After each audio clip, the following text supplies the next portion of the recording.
Welcome to City Breaks in Europe, which is a podcast series that contributes facts and travel tips as inspiration for city breaks and weekend getaways in Europe. This episode's destination is first truly experienced, after which the podcast episode is organized and narrated in an original Danish podcast series called City Breaks i Europa by me, Torben Vollengaard at OneAir.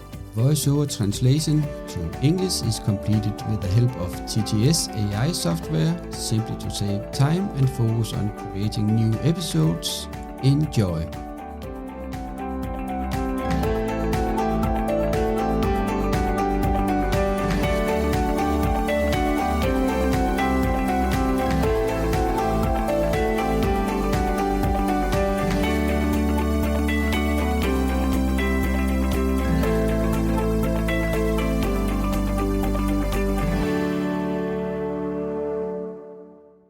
Episode 1, Poland. What can we expect in this episode? This episode begins with some facts about Poland, followed by a summary of the country's history. Then follows a more detailed journey through Poland's history, which ends with the new times when Poland has become a member of NATO, the EU, and the Schengen area. Furthermore, tourism today is described, and it concludes with a summary of 9 of the country's largest tourist attractions. Facts about Poland. The Republic of Poland is a country in the central part of Europe. Poland has mainland borders to the west with Germany, to the south with the Czech Republic and Slovakia, to the east with Ukraine and Belarus, to the northeast with Lithuania and Russia, aka Kaliningrad, and the Baltic Sea to the north, where Poland has a sea border with Denmark and Sweden. Area is 312,696 square kilometers and thus the 9th largest country in Europe, and the 69th largest country in the world. Population is approximately 40 million in 2023, which is the 33rd most populous country in the world. Capital is Warsaw. Language is Polish, one of the West Slavic languages. In addition, there are small groups who speak Yiddish, German, Kashubian, Belarusian, Ukrainian and Russian, as well as Romani, spoken by Roma. Currency is zloty, abbreviated as PLN. Banknotes: 10, 20, 50, 100 and 200 zloty. Coins: 1, 2 and 5 zloty. 1 zloty equals 100 groszy. Coins: 1, 2, 5, 10, 20 and 50 groszy.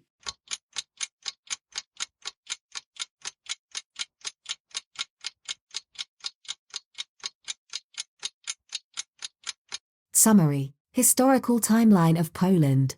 Poland's history is marked by the country's struggle for independence, resilience, and determination in the face of adversity. In the period from 1914 to the present day, Poland has undergone significant changes and challenges, including the destruction of the First World War, nationalism and anti-Semitism, the horrors of the Second World War and the subsequent Soviet occupation. During the First World War, Poland was occupied by Germany, Austria-Hungary, and Russia. After the war, Poland restored its independence and became a sovereign state. However, this was short-lived as the country was invaded and occupied by Nazi Germany during World War II. Leading to the deaths of millions of Poles, including Jews who were targeted for extermination. After the war, Poland was liberated by the Soviet Union, and a communist government was established, leading to a period of political repression and economic hardship that lasted for several decades. In the 1980s, Poland was hit by a wave of protests and strikes led by the Solidarity movement demanding political reforms and greater freedoms. The government responded with violence, but the movement continued to grow in strength, leading to free elections in 1989 and the end of communist rule in Poland. In 2004, Poland became a member of the European Union, which brought significant benefits such as access to a larger marketplace, increased investment, and greater political and economic integration with other countries in the region. Poland also became a member of the Schengen area, which has made travel within the EU much easier for Polish citizens, and has helped promote greater cultural and economic exchange between Poland and other countries in the region. However, Poland faces significant challenges in the early 2020s, including political polarization, threats to democratic institutions, and a growing sense of nationalism and xenophobia. The ruling Law and Justice Party, PiS, has been accused of undermining the independence of the courts and the media, and of using xenophobic and anti-immigrant rhetoric to build support among its base. The government has also been criticized for its handling of the COVID-19 pandemic, which has led to a significant increase in cases and deaths in the country. These challenges have led to tensions between Poland and the EU, leading to a number of conflicts and disputes. For example, the EU has raised concerns about the government's attacks on the courts and the independence of the media, and Poland has been threatened with sanctions if the situation does not improve. In addition, Poland's resistance to accepting refugees and immigrants has led to conflicts with other EU countries, and Poland has refused to participate in the EU's common migration policy. Another challenge facing Poland is climate change. The country is still heavily dependent on coal, and the government has been reluctant to introduce ambitious climate targets, and has even blocked the EU's goal of climate neutrality by 2050. Finally, Poland has also seen an increase in nationalist and far-right movements, which have led to violent protests and attacks on minorities, including LGBT people. The government has also strengthened its control over the media and censored critical voices, leading to concerns about freedom of expression and democracy in the country. By and large, Poland's history has been one of struggle and resistance against oppression and foreign powers. While the country has made significant progress since its restoration as a sovereign state in 1918, and achieved membership in the EU and Schengen, it faces significant challenges today, including political polarization, threats to democratic institutions, and climate change, which will require determination and courage to overcome.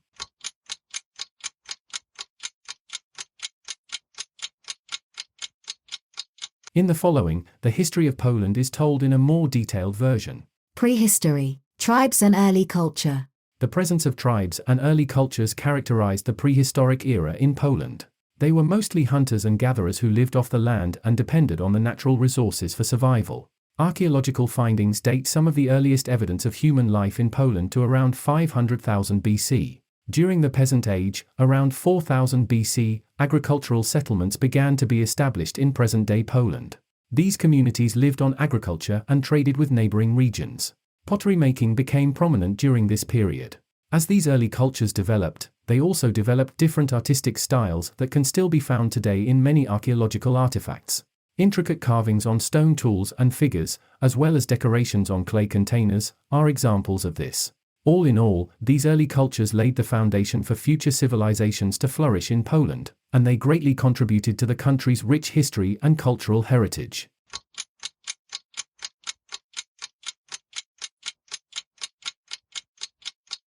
The Middle Ages, feudalism and Christianity.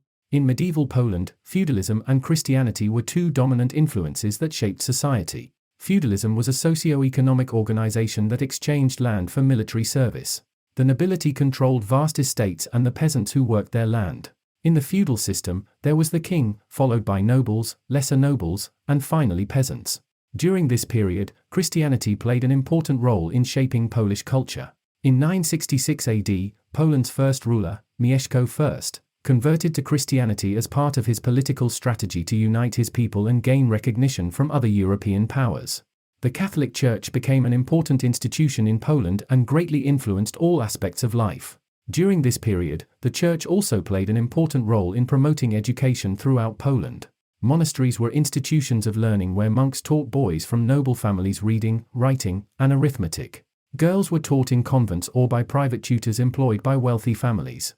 All in all, feudalism and Christianity had a significant impact on medieval Polish society and continue to define it today.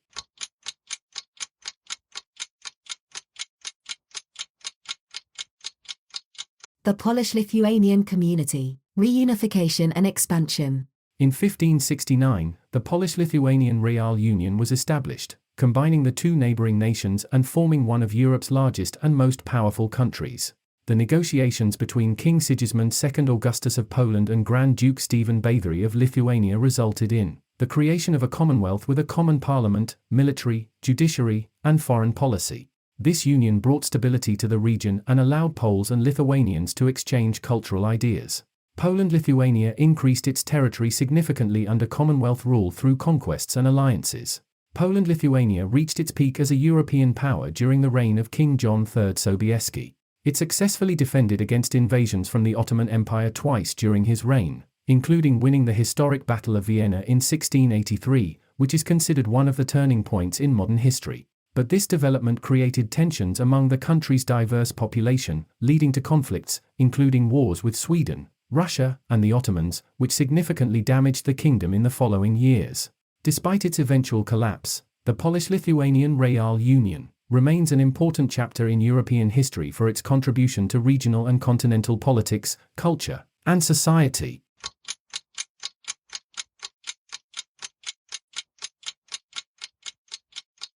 The partitions: Austria, Prussia, and Russia. Austria, Prussia, and Russia shared the Polish-Lithuanian Rail Union. The first partition took place in 1772, when these powers took advantage of internal weaknesses in Poland to annex a large part of the country's land. After this, a second partition occurred around 1793, and a new partition took place in 1795, reducing the extent of Poland on maps for almost a century. Each power had different motives for dividing this area. Prussia wanted to advance control, while Austria chose to administer Galicia, not to be confused with Galicia in Spain, as a buffer zone against Ottoman Turkey.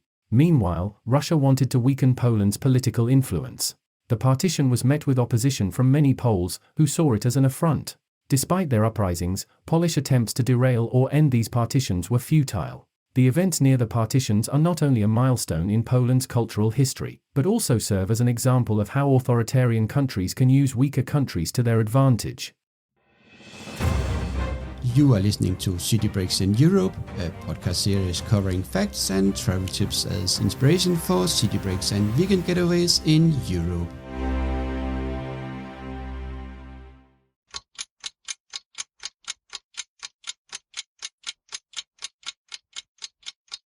World War I. Poland divided.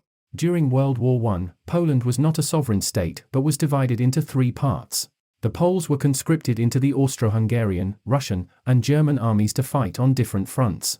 However, despite this division, many Poles created underground organizations that fought to establish Polish independence during the war. One of the most famous events associated with Poland during World War I was the Battle of Warsaw in 1914.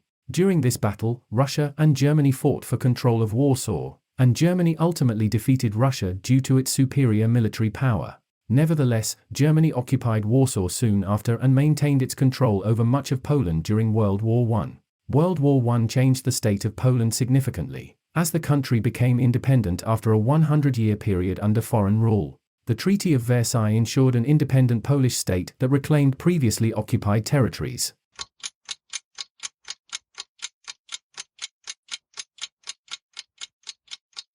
The interwar period. Independence regained.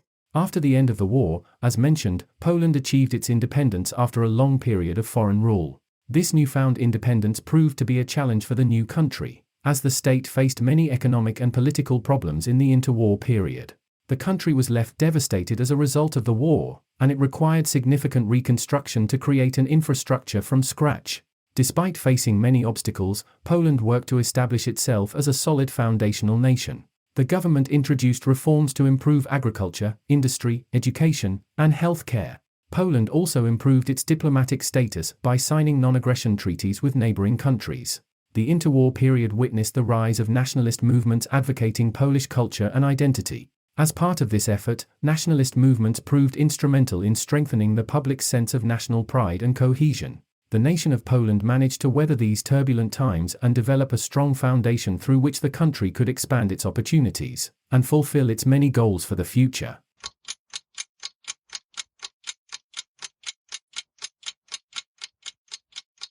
World War II. Began at Westerplatte near Gdansk. Early on the morning of September 1, 1939, the German battleship Schleswig-Holstein, after a friendly visit to Gdansk, launched an attack on the Westerplatte Peninsula near Gdansk, Poland. From an open window in the lighthouse on the opposite side of the river, a few minutes before, shots had been fired aimed at the Polish bastion at Westerplatte. This effectively marked the beginning of World War II, which would eventually claim millions of lives in and outside of Europe. The Polish defenders of Westerplatte fought valiantly against overwhelming odds, but they were eventually forced to surrender after 7 days of intense fighting, and much to the surprise of the Germans, the Poles had no underground passages to use in the defense of the Westerplatte bastion. This relationship makes the 7 days of fighting completely unique from a Polish perspective. The importance of Westerplatte cannot be overstated, as it was, as mentioned, the first battle of a war that would change the course of history forever. This battle was significant as it marked the beginning of one of the deadliest conflicts in human history. During World War II, Nazi Germany occupied Poland and implemented policies aimed at eliminating the Polish people and culture. The occupation meant that millions of Poles were driven from their homes, and many were forced into labor camps or concentration camps. The Nazis also systematically murdered millions of Jews in Poland during what is now remembered as the Holocaust. Resistance movements arose against the Nazi occupation, including the Polish underground state, which coordinated acts of sabotage and gathered intelligence to support the Allied effort. Despite these efforts, Polish civilians suffered greatly under Nazi rule, and widespread starvation and disease afflicted those who remained in their homes.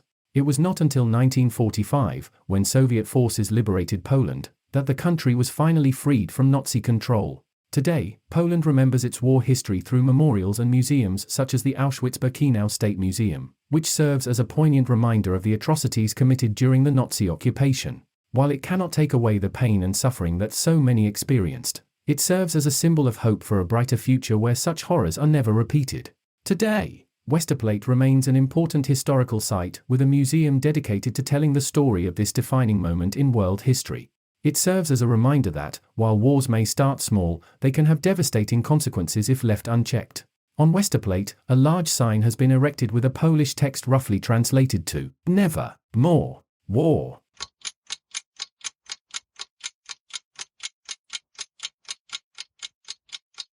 The post-war period, Poland from communism to democracy. After World War II, Poland underwent a dramatic transformation from a communist nation to a democracy. Soviet forces occupied the country and installed a communist government that lasted until 1989. During this period, Poland experienced economic stagnation, political oppression, and censorship.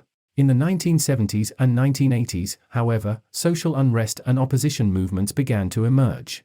The Solidarity, aka Solidarność, movement led by Lech Walesa, to which we will return, played a decisive role in the fall of communism in 1989. It paved the way for democratic reforms that enabled free elections and market-oriented economic policies. The transformation from a communist nation to a democracy began with the striking shipyard workers in Gdansk. Under communist rule, they could only communicate to the outside world what the strike was about by listing their 21 demands on a wooden plaque that was lifted up and displayed at the gate of the shipyard's entrance. The 21 demands of the strikers at the Lenin shipyard in Gdansk played a central role in the transition from communism to democracy in post-war Poland. Workers at the shipyard demanded better working conditions, higher wages, and the right to form independent trade unions, sparking a wave of protests and many strikes across the country. This led to negotiations between representatives of the government and the workers, which culminated in an agreement, known as the Gdansk Agreement, on August 31, 1980. The Gdansk Agreement made significant concessions to workers, including freedom of speech and the press, independent unions with the right to collective bargaining, and political amnesty for those involved in strikes. It was short-lived, however, as General Wojciech Jaruzelski imposed martial law on December 13, 1981. The imposition of martial law led to widespread arrests of Solidarity activists and other opponents of the communist regime. Despite this setback, Solidarity remained active underground throughout the state of emergency until its legalization again in April 1989. In June of the same year, partially free elections were held, which resulted in a victory for Solidarity candidates, leading to Tadeusz Mazowiecki becoming Poland's first non-communist prime minister since World War II, marking a historic turning point for Polish democracy. Already in December 1970, Lech Walesa, who was born in 1943 and was trained as an electrician, was one of the leading figures in the conflict between the government and the shipyard workers in Gdansk. In 1978, together with other activists, he began organizing workers into free, non-communist trade unions, creating the basis for Solidarność, meaning solidarity, the first independent trade union in the Soviet bloc. In August 1980, he was the leader of the strike among the shipyard workers at the Lenin shipyard in Gdansk. In December 1981, a state of emergency was imposed, and Lech Walesa was arrested. He was not released until November 1982. Lech Walesa received the Nobel Peace Prize in 1983. Lech Walesa was later elected president of Poland from 1990 to 1995, and as these lines are being written, he has his own office on one floor of the modern and exciting museum, the European Solidarity Center, now located on the site that formerly housed the Lenin shipyard in Gdansk.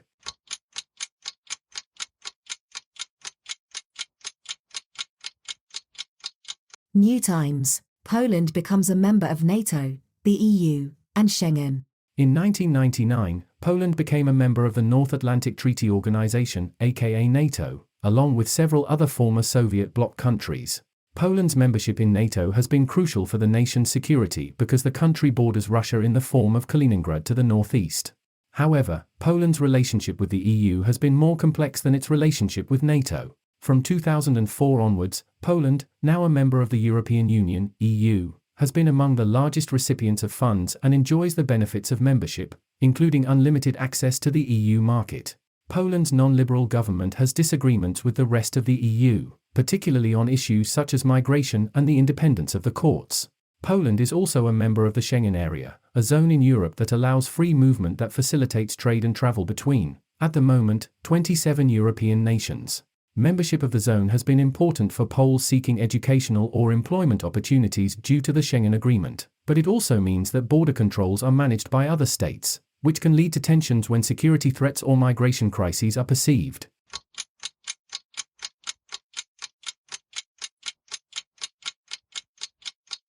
Tourism today. In recent years, Poland has become an increasingly popular destination for tourists. The country is known for its rich history, stunning architecture, vibrant culture, and natural beauty. Visitors can explore Warsaw, Wrocław, and the charming medieval cities of Kraków and Gdansk, as well as hike in the Tatra Mountains or relax in Sopot on the Baltic Sea coast. Poland also houses several UNESCO World Heritage Sites, including the historic Wielicka salt mine and the stunning medieval city of Torun. Despite its many attractions, some travelers may wonder if it is safe to travel to Poland. Like many other countries, Poland has been affected by the COVID-19 pandemic, and travelers should be aware of any restrictions or requirements that may be in place.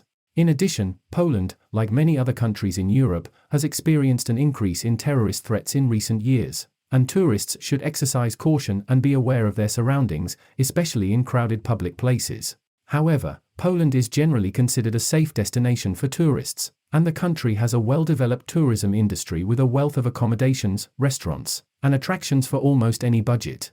Travelers to Poland can expect a warm welcome and a rich cultural experience, whether they're exploring the country's history and architecture, enjoying the country's natural beauty, or simply soaking up the lively atmosphere of the cities.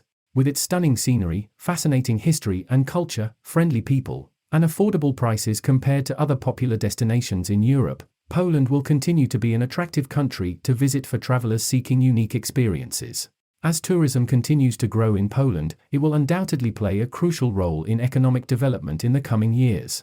While these lines are being written, it is highly recommended to plan city breaks and weekend getaways in Poland.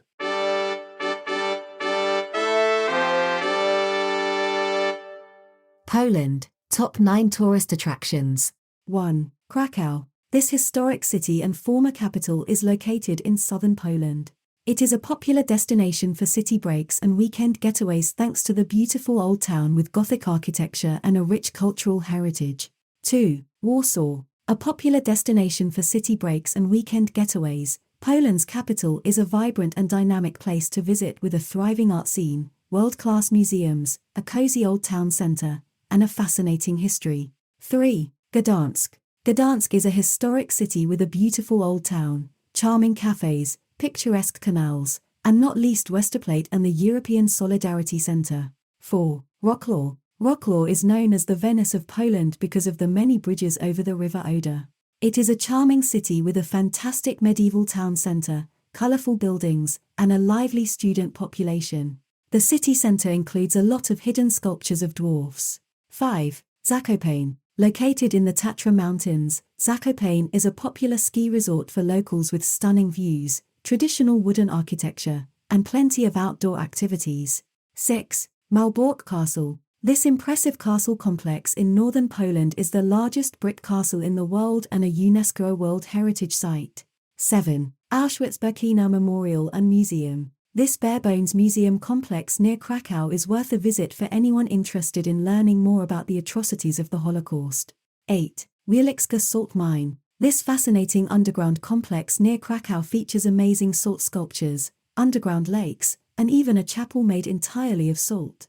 9. Torun. Known for its charming old town and Gothic architecture, this picturesque city in northern Poland is the birthplace of astronomer Nicolaus Copernicus.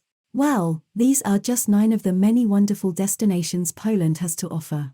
Whether you are interested in history, culture, or outdoor adventures, there is something for everyone in this fascinating country. This episode's destination is first truly experienced, after which the podcast episode is organized and narrated in an original Danish podcast series called City Breaks in Europa by me, Torben Wolmgaard at OneAir. Thanks for listening. Please feel welcome to stay tuned for another episode of this podcast series covering facts and travel tips as inspiration for city breaks and weekend getaways in Europe. Remember, life is a journey, not a destination that is permanent. What to expect more about Poland in this podcast series. In this podcast series from OneAir, several episodes are planned with travel tips for city breaks and weekend getaways in Poland, and the episodes will currently cover at least the following exciting cities: Wrocław, Warsaw, Krakow and Gdansk, all of which are obvious targets for city breaks and weekend getaways. Thanks for listening, and stay tuned for episode 2, with Wrocław as the topic. This episode is dedicated to my friend since high school, Mr. Ole Jensby in Copenhagen, in recognition of the countless good travel experiences we have completed together over the decades. Thanks, mate! Interested in further information, videos and photos about this destination? Then visit the website, where it's also possible to easily plan, combine and book individual city breaks and weekend getaways. Enjoy! A link to the website will be available in the description of this podcast series.